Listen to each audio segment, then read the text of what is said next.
that's Mike. And that's Toya. And this is Tech Beats and Bytes. So as you already know, we like to get into fashion and we like to get into you could have kept the music going. We're gonna give your boy a longer intro. Yeah, we're gonna give him that. So it is a dope beat, right? Yeah, it is a dope beat. So you got opportunities, you got visionaries, you got DJs, then you got people that just try to change the world. You might have seen them around with just some dope ass clothes on. You might have seen them at Live on Sundays, anywhere a celebrity is, headliner market group.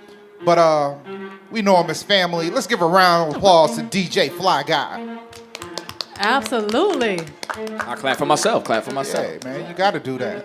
So now you can fade us out. So there we go. Boom. Honor to have one of the actual co-creators of Tech Beats and Bytes. Nice, yeah. When it was actually just Tech an and idea. Beats. Or just Beats and Bytes. Yeah. Before we added the tech. Yeah.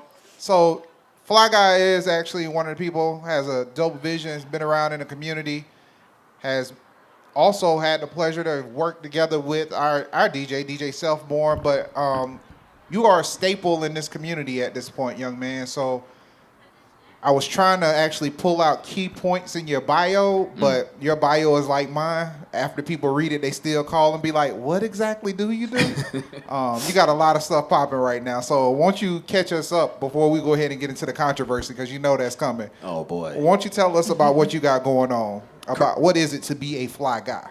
Well, currently right now, I'm definitely DJing, around the city, around the country, and, looking forward to traveling back around the world in 2018. And I'm getting ready to launch my T-shirt collection called Never Not Fly. So be on the lookout for that really soon. And then I also have an album coming out top of the year in January called Masterpiece, a rap album, which a lot of people probably don't know me as a rap artist. But right. I've actually been rapping way longer than I've been DJing, so now it's like the perfect opportunity to kind of fuse both of those sides of my artistry together. So you're into, if I had to put it into four, if we're working like seasons, fashion, art, film, and music. Am I missing anything? Maybe film, fashion. Oh, I wasn't doing it in priority. Okay, definitely. I wasn't trying to go that deep. Okay, good. So, but there's always, and I've had these conversations with Selfborn, and me and you have talked about it before. There's always these kind of stipulations that go with, oh, they're just DJs.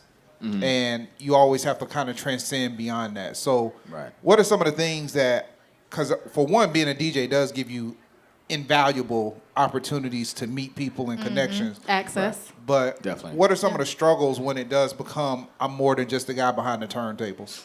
I mean, well, for me, one of the first struggles I had, for those who knew me as a rapper first and then a DJ, was, oh, so you just gonna start DJing now? And there was always the social media hate that I would get from people about saying things like how, you're not a real DJ if you never had to carry crates of records, or you're not a real DJ if you're not a turntablist, so on and so forth. But, one thing I always try to make people understand is that I'm a child of hip-hop before anything else.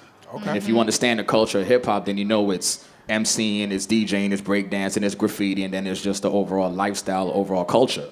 Yeah. So I never understood why there was always this issue with me branching off and expanding the culture of, my, commitment to the culture of hip hop by, doing another aspect of it. Because I always wondered, would I get the same type of resistance if I was rapping and doing graffiti? Right.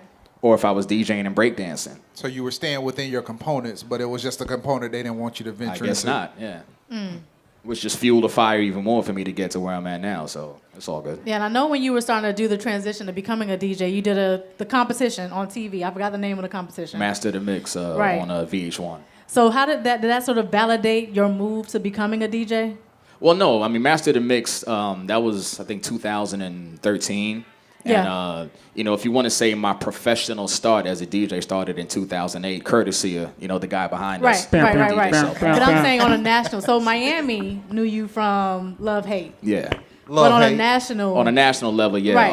I mean, definitely being on VH1, every Monday night at 10 o'clock, exposed to millions of people, kind of thrust me into the spotlight more so than ever before. Right. And you know, it was a gift and a curse because, you know, I was able to charge more money for gigs. But, you know, again, it was a competition, and I didn't win the competition. So on the night that I lost, then the social media hate was crazy. So then I had to, you know, quickly develop a thicker skin than I already had just to deal with the backlash. Because the night you lost, I stopped watching. So who actually? Appreciate that. Yeah, I'm just being real. Yeah. I was like, oh, Fly Guy ain't on it no more. I'm not watching this. This is garbage.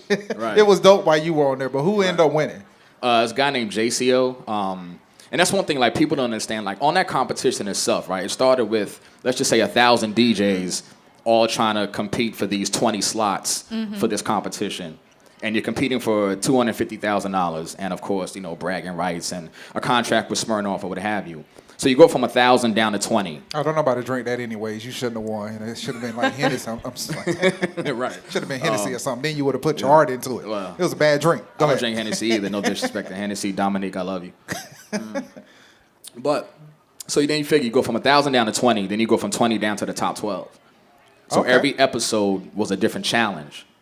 So I knew I made it to episode 7. Okay. There was 10 episodes total. So I knew when episode 7 came, that was the episode I was going home on. Like, I already knew based on what the criteria of the challenge was. Oh. So when they came to us and they were like, okay, so today's challenge is going to be turntablism. I'm like, oh, it's a wrap. I'm done. I'm going home. Because to me, I look at DJing, the craft of it, like anything else in life. Like, everybody has their strengths and their weaknesses. If you're a basketball player. Yeah.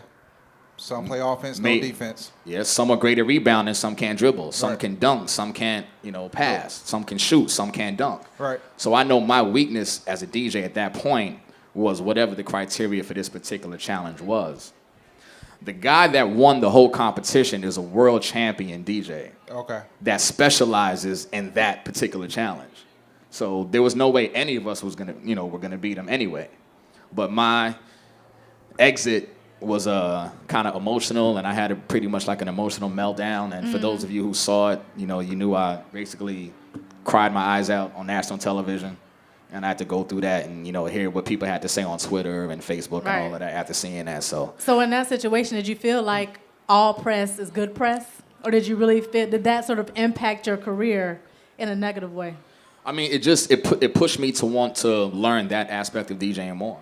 You know, and you know, that's what I've been working on, you know, since then for the past 4 years. But I mean, nobody, you know, I didn't take pride in walking around being called DJ Cry Guy. Like, that was not cool. You know? Wow. But I had to deal with that for like 6 months. People are real petty. Oh, super petty. Before petty was even a thing, they were petty. Yeah. I mean, because half the people I'm sure that was talking about that wouldn't have even had the courage to apply. That's what I was about to say. They Or wouldn't get even on try. stage and put themselves in front of TV like that. Yeah. So But I've always been that type of person. Like, I've always taken more out of an opportunity and maximized it more than just what it was. You know, I just always needed to just get my foot in the door, and then I would try to maximize it to the full potential. So yeah.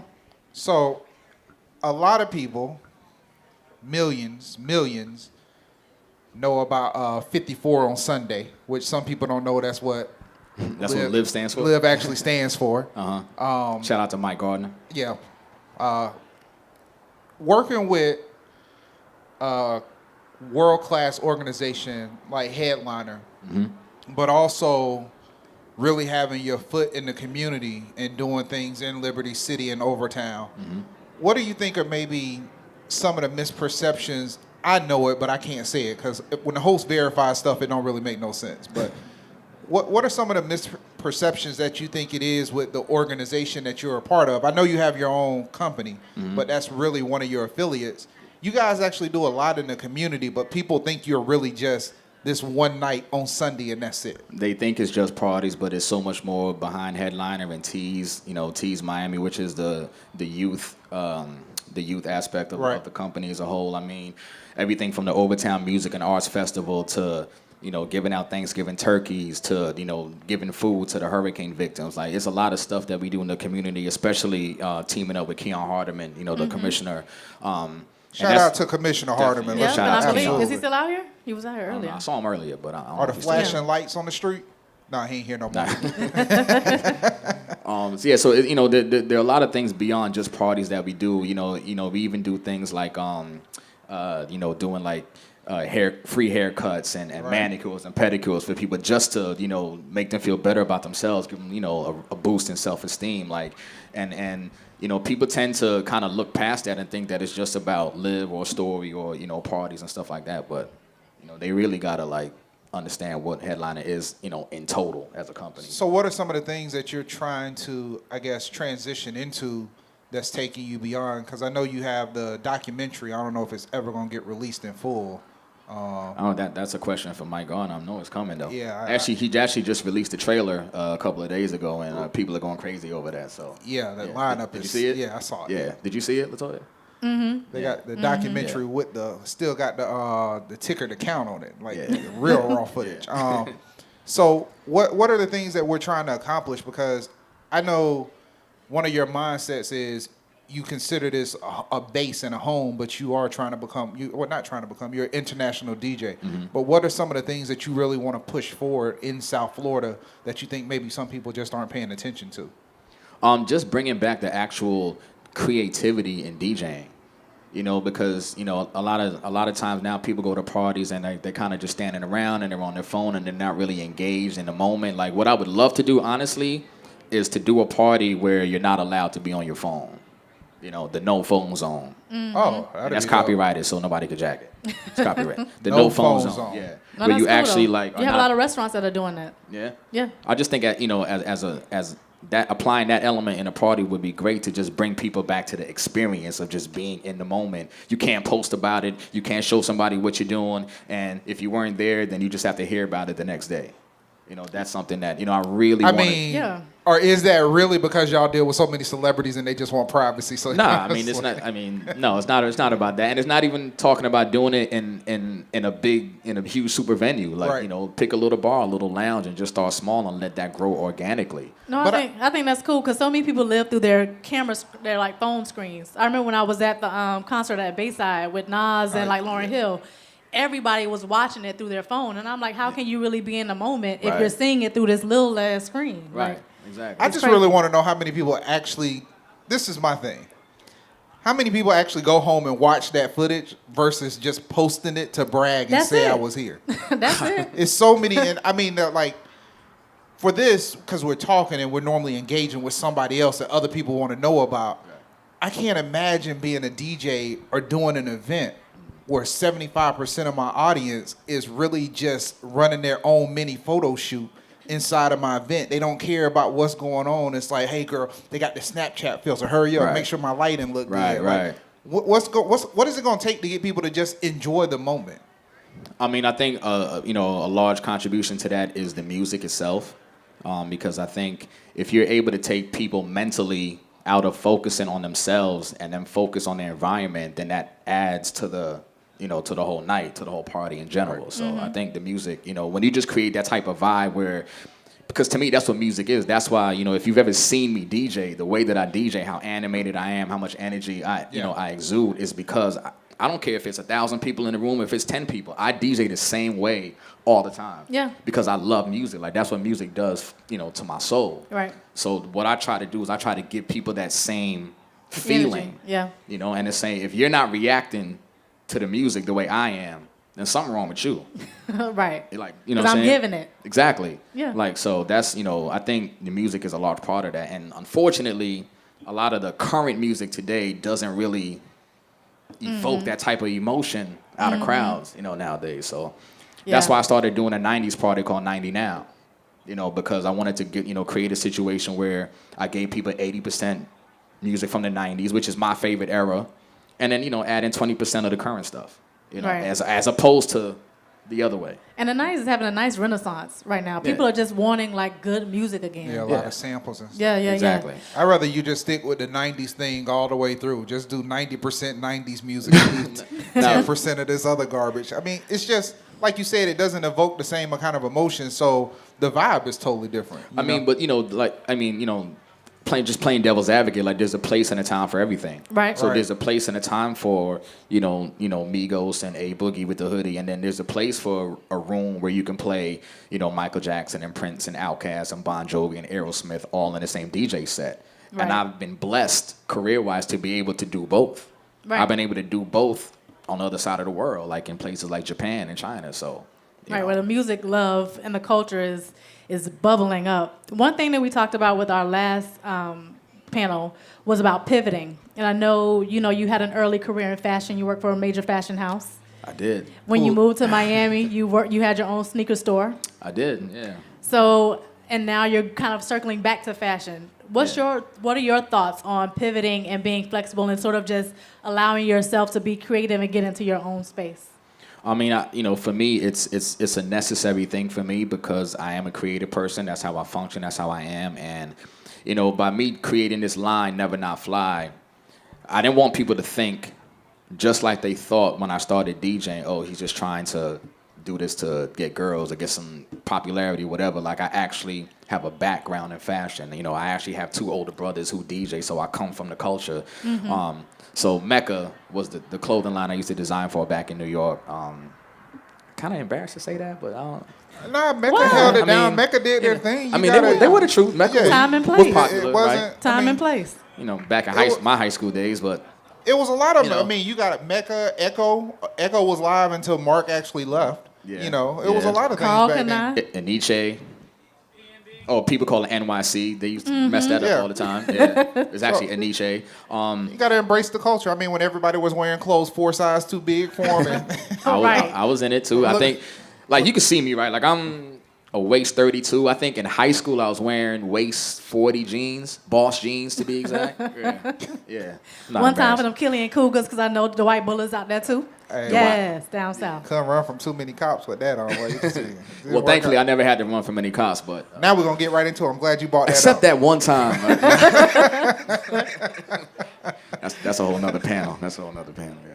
So, what are some of the challenges right now that you're trying to overcome? Because a lot of people, and we talk about this with a lot of our guests, and normally this is the one when you have that conversation, when you get that drink. A lot of people always think things are overnight success. Right. And so they see you, all right, well, he with Michael Gardner, so he ain't got to work as hard as he used to. He just going to get on everywhere. It's actually the opposite.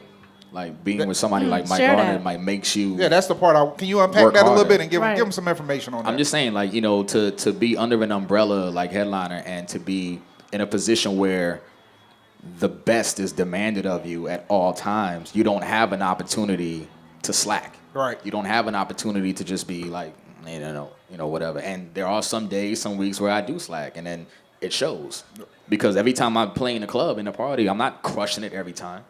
And then those are the weeks where I fall back. So, but one of the setbacks or some of the setbacks is, as far as like fashion is concerned, like I had an experience where I was trying to launch a line a couple of years ago, and I got in contact with a friend of mine who was also doing clothes, and he put me in touch with a factory in India.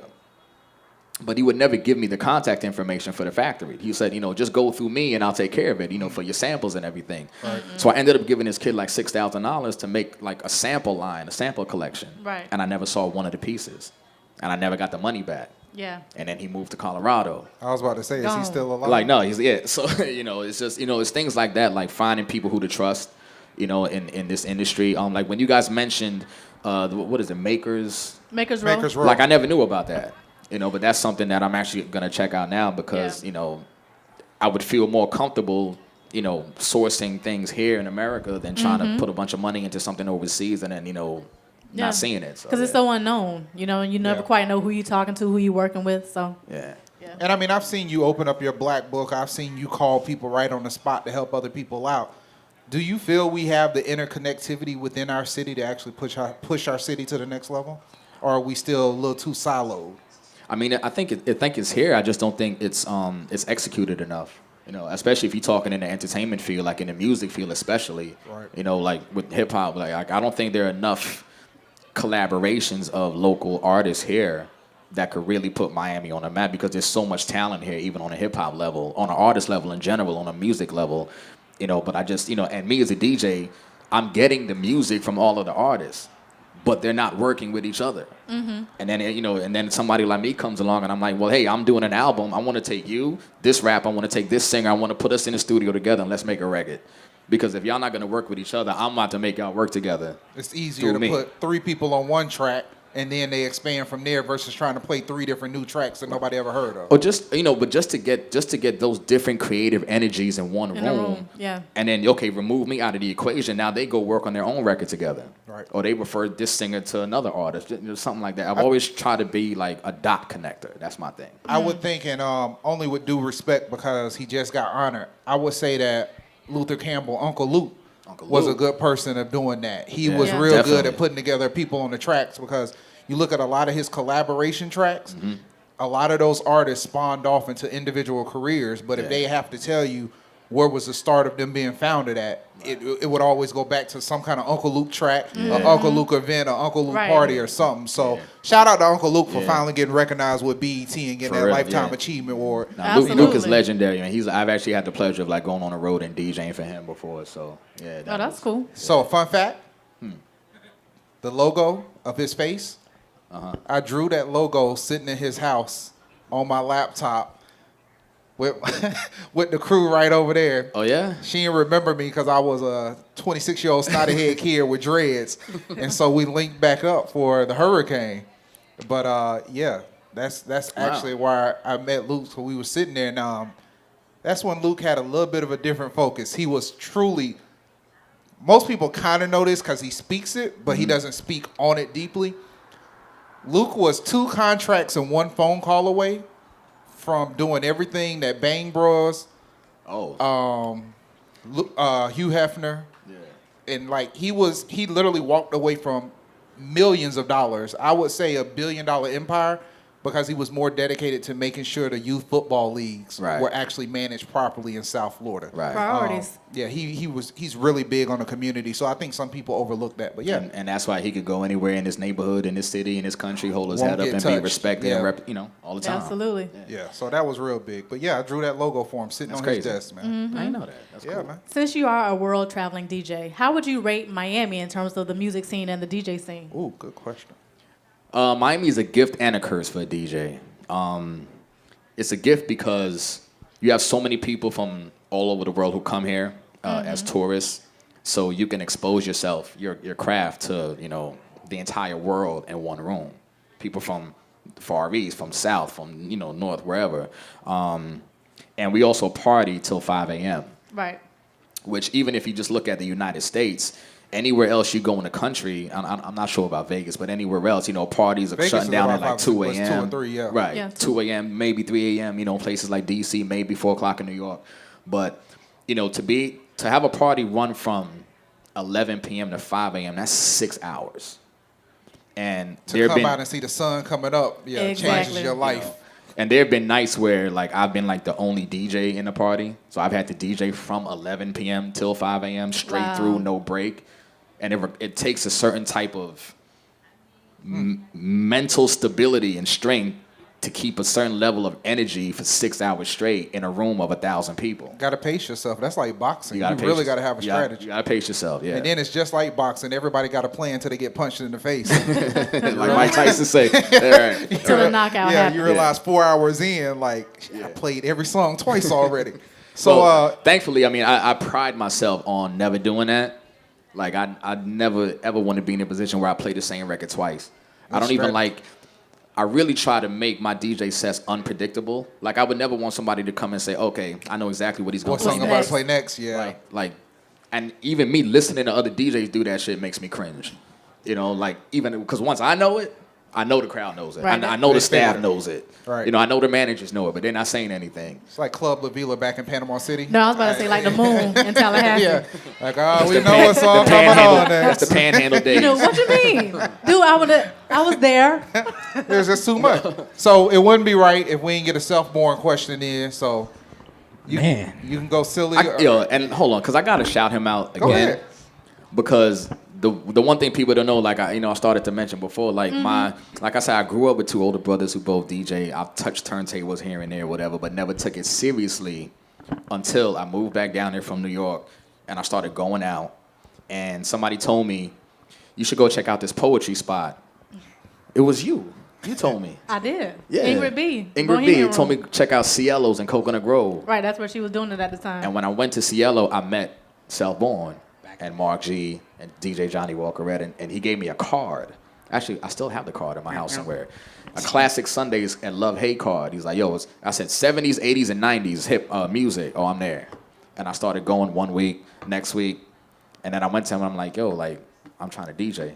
Like, I'm trying to be like, what's up? Because I think that night you did some spoken word. Yeah. And then he basically like would let me spend like the last like 30 minutes, like from 4:30 in the morning till 5. That's like, dedication. Every week, yeah. I would have been home. Out. But actually, I think it might have been where you did something at the Improv too. Remember? Because I hosted. I actually still got that on YouTube. It was where I got my Richard Pryor on. I hosted and you did a piece. The Miami Improv, yeah. It was the Improv. Yep. Yeah. See, because so he actually, what people don't know. Now, both of y'all don't be getting all sentimental. No, we're not gonna get too sentimental. But see, this is the rapper side of Fly Guy that people don't understand. Like, Seth Warren was my DJ. Tell him. He used to DJ for my shows, for my performances. Yeah. History. And then it became a DJ comrade relationship. Then it became a friendship. Yeah. So here go the question. I got the question. Go ahead. So in your transition from Rassan the rapper to Fly Guy to DJ, what would be the biggest thing you learned going through the Love Hate boot camp?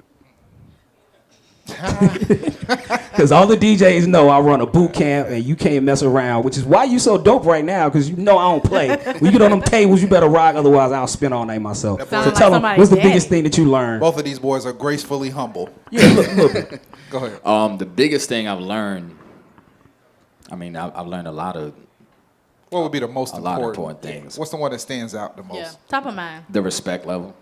Like, the respect for those who actually pave the way of the craft, who actually, like, do the craft the right way and, you know, put you under the tutelage the right way and show you how it's actually supposed to be done and how you're supposed to govern yourself. You know, not only doing business with people, but just with people who come support you, you know, whether they're a customer, a patron, a club manager, a promoter, you know, whatever it is. Like, that alone in itself takes you so far into business. Yeah. Like, I don't know, I lay my head down to sleep at night and I feel comfortable right now, this day, to know, like, I don't really feel like anybody can justifiably say anything negative about me in business, in the DJ world, in this city. You know, and that comes from doing little things. Like, every time I get to the club, like if it's Story or wherever I get to the club, I greet every security guard, every manager, the bathroom attendant, the bottle girls, the waitresses, and I show everybody the same respect. And I can see I get that same respect back from them. You know, so that's definitely one thing that's one of the biggest That's things. huge. I think with that being said, and that's something we've noticed, and I think that's what all of us, people that strive for greatness, you always have this point of competitiveness, and then that competition might push you to a certain point, but when you respect people, you can always come back and sit down at the table, squash your differences, and move forward because you grow. And over time, as you grow, you realize. And I think you're a real humble dude, so we really appreciate you being on the show. But let's get into this quick six real quick. Quick six. All right, let's do it. What are you drinking? I hope you are drinking your drink of choice. They may not have had what you really want. Oh, no, they have it. Okay. Every time I come here, I drink it. Jameson with a splash of ginger ale. That's my drink of choice. All right. Yeah. I'm Guyanese, and they don't have rum here, like the rum I drink. So when they don't have the rum, I go to Jameson. Got you. Go ahead. What would be your daily soundtrack? And it may change from day to day, but top of mind. Like how many songs? Like, Yeah, your song. Not the whole, not like an actual album, but like your song, your theme song. Your theme song, yeah. I got a theme album. Okay. Okay, that'll work too. Anita Baker, Rapture. All right. Dope. Pretty sure nobody expected that. Yeah, she sings an Anita Baker song at karaoke every time. Okay. That's our Anita Baker karaoke. Yeah. I did not expect that. So now that you said No, that, listen, Mike. no, let me tell you something, man. I got a question. I got my question. In my former life, You was Luther Vandross. oh man, I was Sam Cooke out here. I was like Marvin Gaye out here. Like, Teddy I'm telling P. you, my former life. Nah. All right. Trey So Songz. Teddy P. Nah, don't what take Marvin. what is the song of choice from Rapture? If you had to pick one. Now, is this the wedding song or is this the take the panties off song? Which song? Which I Rapture? thought this was a family show. No. Oh no, hell no! I forgot the question he asked in the last one. I forgot. Not here with Selborn Let me answer tell last time. you. Let me tell you what this is not. No.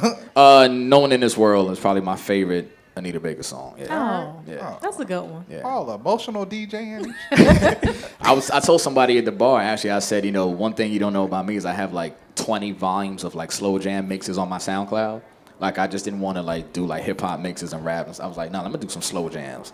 And I'm gonna do classic slow jams. I'm gonna do some Mint Condition. I'm gonna do some New Edition. I'm gonna do The like real stuff. I got you. yeah. So All right. I am a fly guy on SoundCloud. Check that out.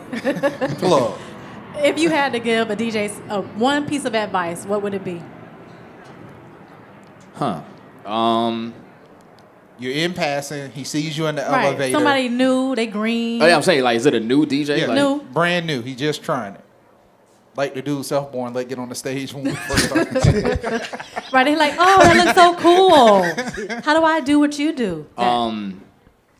Learn your music. Know your music. Be able to, like I said, be able to play songs from different genres, from different eras, from different types of artists in one set and make it make sense. You know what I'm saying? Like, don't just do all rap, all R&B, all reggae. Right, like, so segmented. Like, Yeah. play a rock song with a rap song, you know. Play a soul song with a reggae song in the same set. That's what I used to love about Love Hate. The mixes used to just flow so nicely.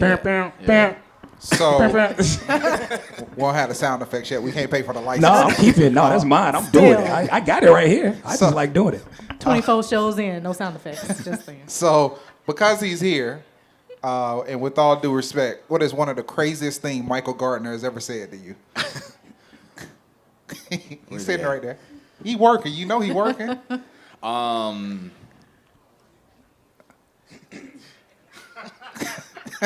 You gotta tell us. Okay. You gotta tell us that one too. Right, it's a safe space.